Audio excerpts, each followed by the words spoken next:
Your vision is not too big, it just needs better bones. There's a lie we've been sold, and it's been whispering in our ears for far too long.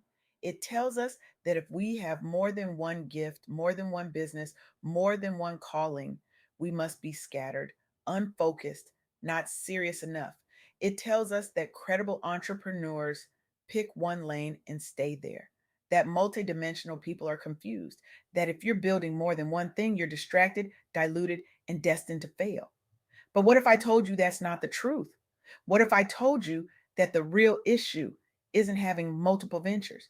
It's having no clear framework for how they work together. What if the key to building a legacy isn't limitation, but clarity, structure, and alignment? Today, I want to share insights from a conversation I had with Tameka Millander, a visionary entrepreneur who is rewriting the rules on what it means to build with courage, conviction, and clarity. Tameka isn't just creating businesses, they're creating ecosystems.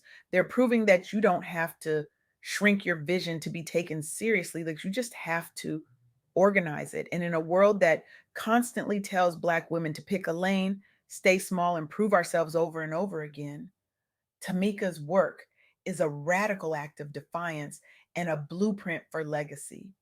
Their impact reaches far beyond profit margins. They're teaching us that focus doesn't mean limitation and that multidimensional gifts can serve one powerful mission. So let's start here. Let's talk about the outdated belief that's been holding too many of us back. The belief that says a credible entrepreneur must choose only one lane and stay there to be taken seriously. But here's what Tamika shared with me, and I want you to lean in close because this is the truth we've been waiting for. In reality, many entrepreneurs build interconnected businesses that serve one mission. The key is not sameness, it's clarity, structure, and alignment. Let me say that again for the people in the back who've been told they're doing too much.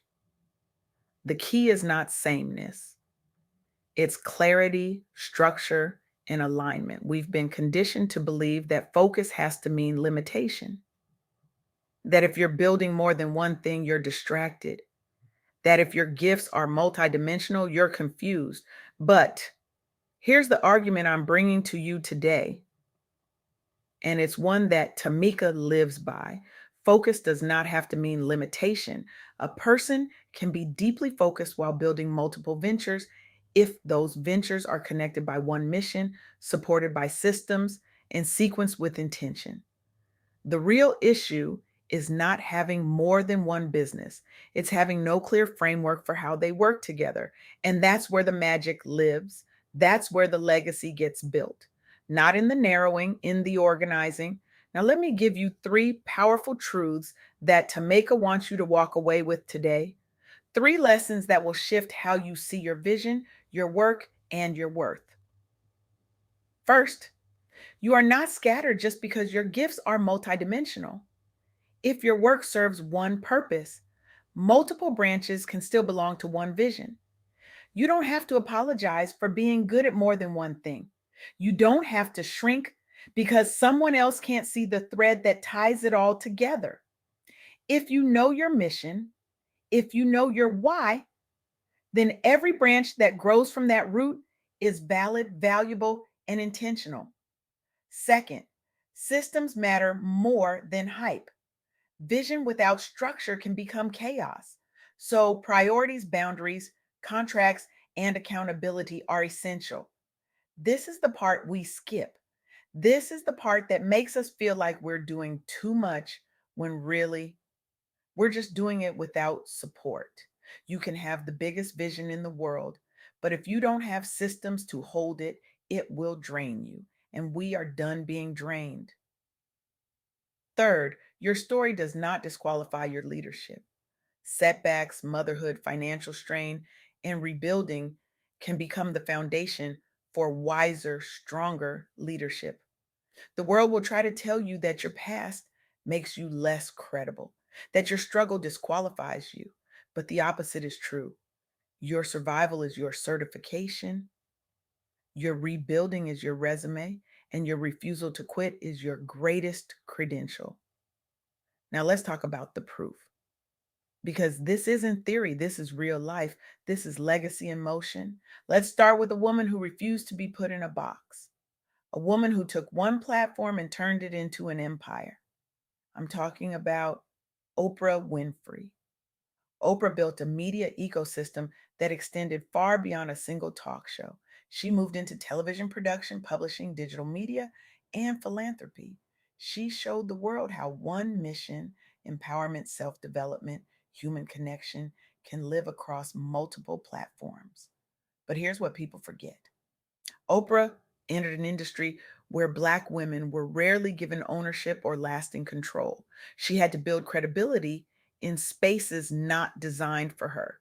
She could have stayed in one lane, she could have played it safe, but instead, she expanded deliberately. She paired media influence with ownership and brand coherence rather than random diversification. She didn't just chase opportunities, she built institutions, and the outcome, her work became a model for multi platform entrepreneurship rooted in a consistent message.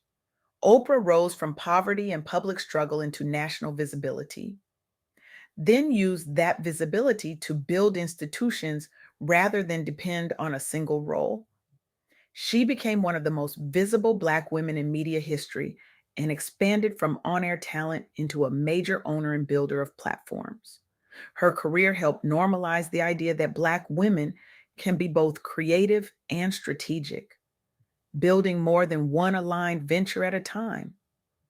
Oprah didn't fragment, she focused, she didn't scatter, she structured, and she proved that you can have vision and coherence at the same time.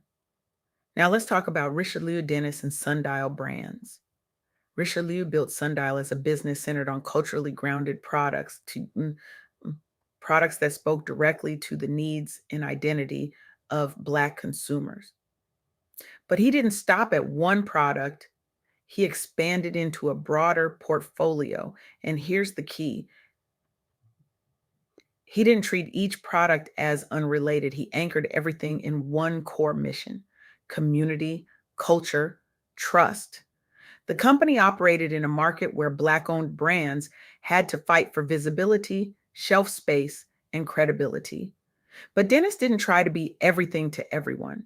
He focused on strong brand identity, consumer trust, and community centered entrepreneurship. He built coherence, not fragmentation.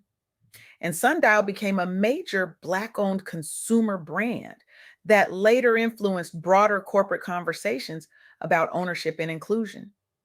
Dennis started with a small family business and grew it by responding to unmet needs in Black consumer markets.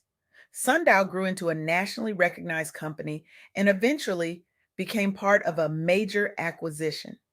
The company demonstrated that Black entrepreneurship can scale through coherence, not fragmentation. It showed that you can expand without losing your center. You can grow without losing your soul. And then there's Fubu. Fubu was built by Black entrepreneurs who turned cultural expression into a business ecosystem spanning apparel, branding, and partnerships. The founders had to prove that a Black owned brand could compete in a crowded fashion market and speak authentically to its audience. They didn't try to be everything to everyone. They built around a clear identity and community resonance, and Fubu became a globally recognized symbol of Black entrepreneurship and cultural ownership. The brand emerged from the founder's desire to create something that reflected Black style, pride, and economic agency. Fubu grew from a startup into a major cultural brand with broad recognition and influence. It helped redefine what Black owned businesses could look like at scale and reinforced the value of building from a clear mission. These are not accidents, these are blueprints. These are examples of what happens when you refuse to shrink, when you organize instead of apologize, when you build with intention instead of permission. So, what would happen if more people adopted this perspective? If more of us stopped forcing ourselves into narrow boxes and started building connected ecosystems? We would see stronger Black owned businesses, more income pathways, more sustainable leadership, more opportunities for people to turn lived experience into legacy driven enterprise. We would see women who no longer have to choose between their gifts. We would see entrepreneurs who build with clarity, not confusion. We would see a generation of leaders who understand that focus is not about doing less. It's about doing what matters with more intention. And here's what Tameka Millander wants you to remember: your vision is not too big just because it has branches. The challenge is not to shrink it, the challenge is to organize it. Write down your core mission, identify the branches that truly fit, and build with more discipline, not more doubt. Because here's the truth: the world doesn't need you smaller, it needs you clearer. It doesn't need you quieter, it needs you more intentional. It doesn't need you to pick a lane, it needs you to build the road. Your past does not disqualify you, it qualifies you. Your rebuilding is not a setback, it's a setup. Your survival is not a scar, it's a story. And your refusal to quit is not stubbornness, it's strength. Tameka Millander is teaching us that you can be deeply focused and wildly multidimensional at the same time. You can build more than one thing and still be grounded in one mission. You can have vision and structure. You can have ambition and softness. You can have legacy and rest.